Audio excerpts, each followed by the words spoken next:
Daredevil Born Again just had its 2-episode premiere on Disney+. Here's my review on it.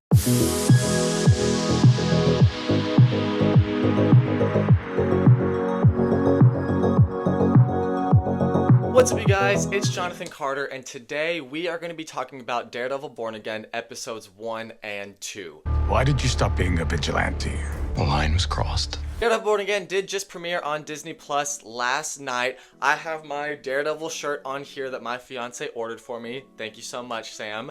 And I have my Daredevil Marvel Collection Coca-Cola here that, wait, I'm not going to open in this video, but I will be saving it for the season finale. As we get into this review, there's a lot of backstory that has happened with Daredevil Born Again, which I'm sure if you're watching this video and you are in tune with the MCU, you know a lot about the background of this show. So Daredevil originally premiered in 2015 on Netflix. It had an amazing 3-season run. And then it unfortunately 7 years ago got canceled to the surprise of everybody. And then there was a campaign to hashtag save Daredevil. Daredevil was over on Netflix was such a fantastic show, and with the MCU slowly developing their Disney Plus TV show catalog, it was just kind of the perfect mix for them to pick up Daredevil and make a season 4. But everything isn't as simple as that, unfortunately. Daredevil, played by Charlie Cox, did appear in Spider-Man No Way Home, and then Vincent D'Onofrio, who plays Kingpin, appeared in Hawkeye and Echo, and then Daredevil appeared as Daredevil in Echo and She-Hulk, and then all of this was announced with a Daredevil Born Again 18-episode TV show that, to the surprise of everybody, would not be in the continuity of the Netflix show that everybody loved, which I had very mixed feelings on that. A lot of people thought it was negative. I was kind of right there in the middle that while I did love the Netflix show, I didn't think it was like peak television that everybody says that it is. I know, don't come at me in the comments, please. But I also thought maybe not everybody watched that Netflix show, and so having a show pick up that continuity 7 years later as a season 4 might turn off some viewers if they feel like they have to do homework before they get into this new MCU property. I think, at least with these first 2 episodes, that problem has been handled really well. We'll get into that like in this review, but with that being said, it is handled very well here. Also, as we jump into this, Daredevil is my second favorite superhero. If you follow my channel, it is no surprise who my first favorite superhero is. So, while I am biased to Daredevil and I'm inclined to just love everything that he's in, I also really care for the character and I love the character. So, while being biased, I'm also in a way overly critical of the media that he appears in. And before we jump into this, please be sure to like and subscribe. That would really help me out a lot. And enough talk, let's jump into the review. Y'all, with these first 2 episodes of Daredevil Born Again, I think it is safe to say the MCU is back. And I know that's a very loaded phrase there, but it seems like current day MCU like works in this cycle of something really good is released and then something really bad is released and then something really good is released, and you really don't know like what you're gonna get in the MCU anymore. It used to be like a surefire you're gonna get a great movie back in like phase 3. That's not really the case anymore. So with how much everybody loved Daredevil and the state that the MCU is in, it feels like everybody was really holding their breath for this show to be good. Rest assured, it's good, y'all. It is really good. The first episode this season kicks off with a massive like explosion. There is a gut-wrenching opening followed by a really like kick-ass action sequence.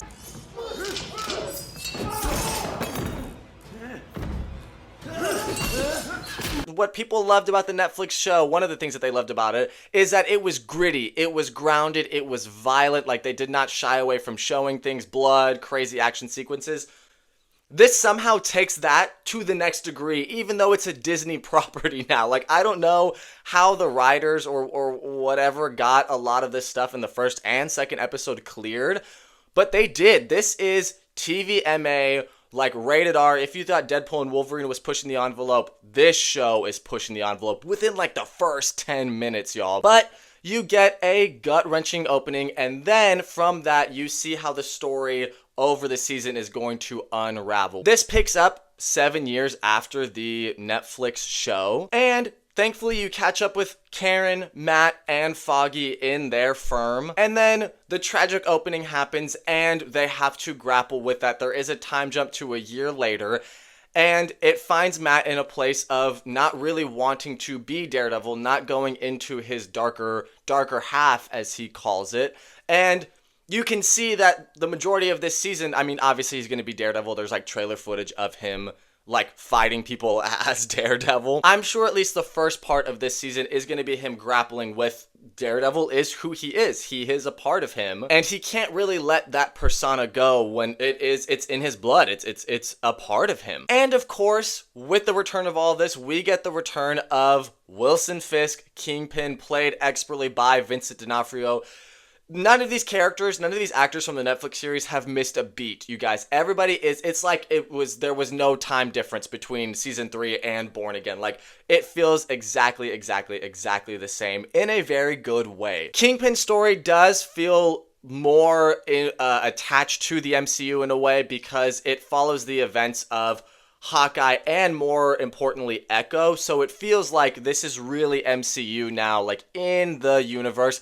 And with that, because they're now in MCU proper, there are little Easter eggs mentioned in the first 2 episodes that while you're watching it kind of have you sit up and go, that's just a great positive to kind of see more of the inner workings of this universe really feel like the MCU and a part of the MCU. And with that, you get an MCU budget. There, from the opening moments of this show, you guys, it feels like a feature-length film budget, like Loki, WandaVision, those Disney Plus series. This gets the same love here. There's amazing camera work. There's like sweeping city shots, and we finally get Daredevil swinging on rooftops. I want to cry, you guys. I was so hyped when that happened in these episodes. Like, finally, he's getting a proper budget. He's doing acrobats. He's swinging on rooftops. I'm in love. I could not love it more. More importantly, one of the most important things that this show does is it makes everybody happy in a sense, well, I think it should, that it is 100% connected to the first 3 seasons of Daredevil over on Netflix, but it also does this thing. It has the smart decision of starting out very attached to the Netflix series, but taking the show in a new direction where if you have watched the first 3 seasons of Daredevil and enjoyed those seasons, you're going to feel like this is the same universe. But if you haven't watched those, you're not really going to be that confused. So by that, I'm trying to say those first 3 episodes first 3 seasons of Daredevil are fantastic. Totally check them out. But in my opinion, they are not required viewing for this show. If you feel differently, let me know in the comments, but I don't think you need to watch The Defenders, Daredevil season 1 through 3 to understand what's happening in the show. Are you going to be a little confused in the beginning? Yes, but you can kind of piece together this revenge story and that the characters are friends and that Daredevil is a superhero.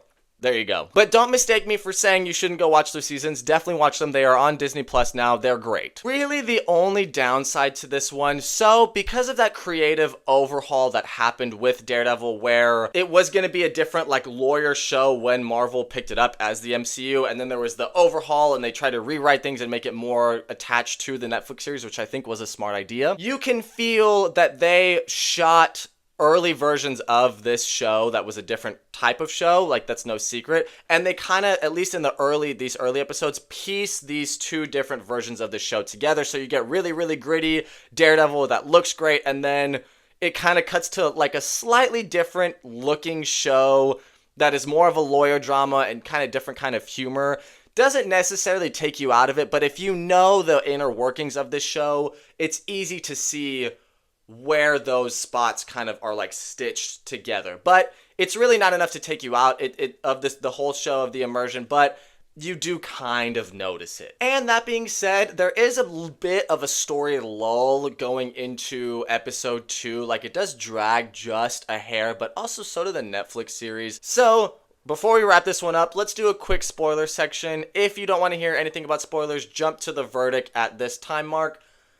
Yeah, you guys, everybody kind of knew it was coming. They killed off our boy Foggy in like the first 5 minutes, and it is a brutal death. But then that whole stairway sequence we get with Matt fighting Bullseye, Daredevil against Bullseye, and we got him swinging up on the roof, and then Bullseye throwing all of his knives, and that action choreography. That was phenomenal. I love that part of it, but the fact that we had to kill Foggy to get there, not really loving that, but I mean, people gotta, I mean, it's a show, there's stakes, somebody has to go, you know, and it's either really gonna be Karen or Foggy, because it can't be Matt, and Karen and Foggy are the two that we care about besides Matt. And that being said, there's obviously that situationship kind of going on, the complicated relationship with Matt and Karen. I don't think Karen or Foggy were in the original script of this show, so they brought them back, killed off Foggy, and trying to rewrite Karen into the show. She's in it. She's in the opening minutes. She's got a couple of scenes in the first episode, and then she leaves over to San Francisco. I'm sure she will be back. I don't think they're going to write her out of the show that way, but you do kind of miss that dynamic a little bit between those three characters that was so prevalent and prominent in the Netflix series. And yeah, unfortunately, they killed Foggy. But with that being said, I mean, Daredevil, no hesitation, went to murder Bullseye. He dropped him off of that roof and then obviously gave up the persona of Daredevil. But then at the end of episode 2, killed those cops. He didn't have to kill them, but he did. And then, so there's this inner working turmoil of Matt that we're going to explore this season, obviously. So, wrapping this one up, the verdict. I was a big fan of these first 2 episodes. Our boy Daredevil is back in the MCU. He is on top again. I think this is going to be a phenomenal series with a little bit of a lull that happened in the second episode and some odd creative choices. I'm going to give the first 2 episodes of Daredevil Born Again an 8.5 out of 10. And on a stream it, obviously, but I will be obviously reviewing these. I've reviewed these first 2 episodes, and I'll be doing a big review at the finale after the final episode has come out in a couple of weeks. If you want some more Daredevil MCU related content, be sure to check out my review of Echo. I'll put that right here. Please be sure to like and subscribe, you guys. Thank you guys so much for watching. I will see you all on the next one.